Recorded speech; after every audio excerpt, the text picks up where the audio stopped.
เราไปซื้อร้านเจ๊นั่นก็ได้นะ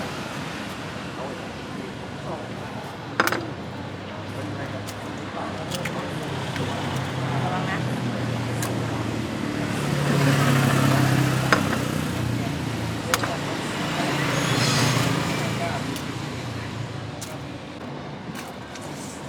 รู้จักกันไหมกับเสด็จ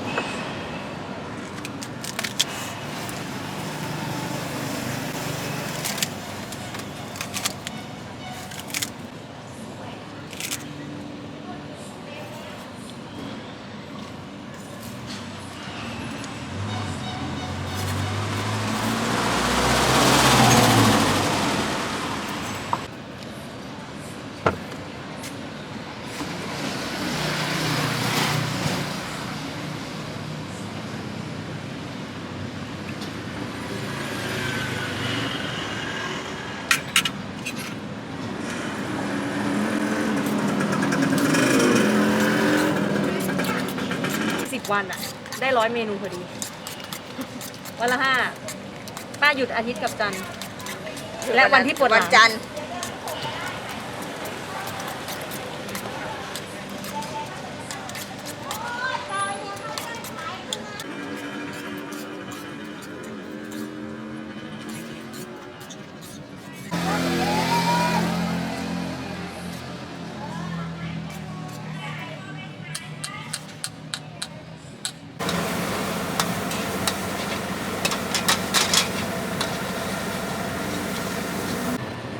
ใครทำงาน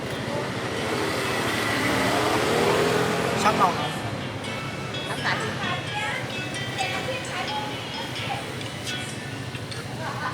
ฮัลโหล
ยัง ไข่ดาวไป3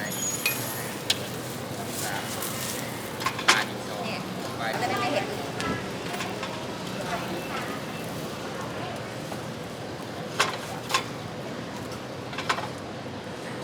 เดี๋ยวป้าจะโยนอีกรอบป้าไม่โยนแล้วใช่ไหม ไหน อันนี้มาจากกรอบควาย ร้านปลาร้านอะไรแล้ว